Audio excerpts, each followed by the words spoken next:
Hi guys, I'm Mark Spalmer and I'm here to help you learn more photography. Have you ever asked yourself why you might have blurry photos?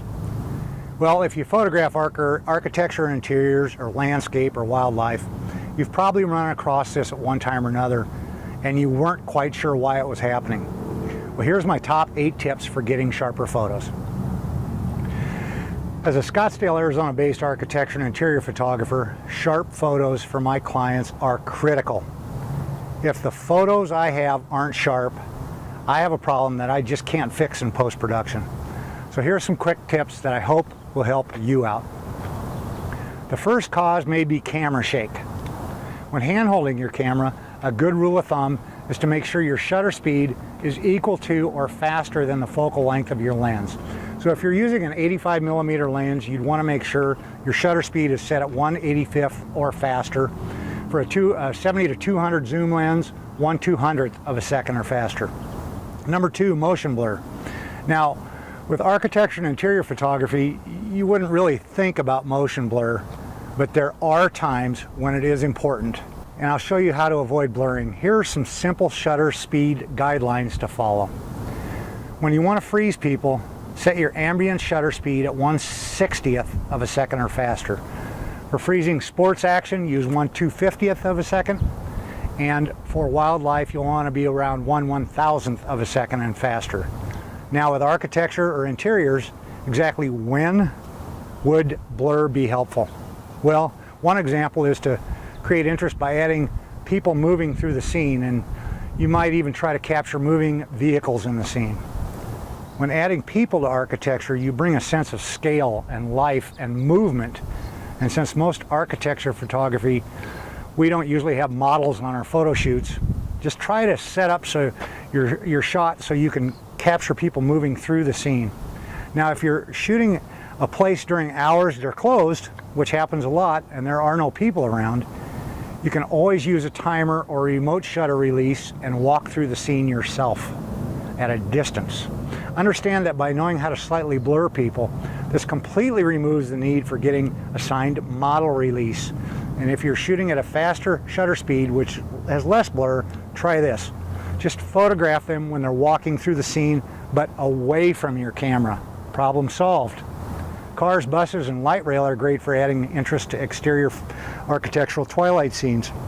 You've seen them. Highlights, headlights or taillights streaking down the street or a highway. Now, for many people, we want to shoot around 1/8 to 1/2 second for people to get a blur effect. But for vehicles, experiment a bit. You may want to start around 2 to 4 seconds or even slower for really long light trails. The third tip is lens image stabilization or vibration reduction. When this is turned on, it will reduce movement if you're hand holding your camera. But when on a tripod, turn it off. Your lens will try to stabilize itself. It doesn't know you're on a tripod, but it will think it is and cause vibration problems, which you absolutely do not want.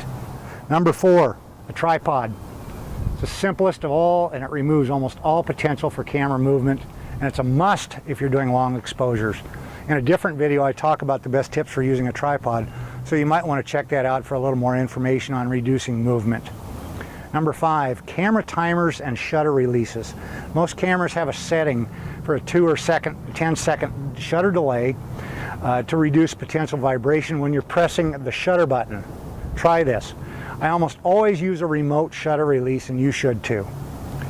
They can be cabled or wireless like these Yongnuos that I use here. Now, one is connected to the shutter on the shutter release port of your camera, and the other I just hold in my hand to trip the shutter. I'll put a link below to the ones I use so you can check them out, but a pair of these with the cable costs only about $30 US. And as I mentioned in another video, I haven't had one issue with these yet in over 3 years. Tip number 6, depth of field and f-stop. Try to avoid apertures like f2.8 or f4 or 5.6. They cause very shallow depth of field. Plus, these apertures probably are ignoring the sweet spot on your lens, which are on my Canons are around f7.1 or f8. So try that if you can, or higher. And at last, number 8, use live view or mirror lockup on your camera. With live view, you can preview the framing zoom in on your subject 5 or 10 times, and then manually set your focus, turn autofocus off on your lens, then shoot. This reduces shake of the mirror flipping up and will substantially improve the sharpness of your photos. Trust me, this works wonders. So there you have it. I hope these tips help. Feel free to drop your comment or question below. I always appreciate a thumbs up, and of course, thanks for subscribing for my upcoming videos. Thanks a lot. See you soon.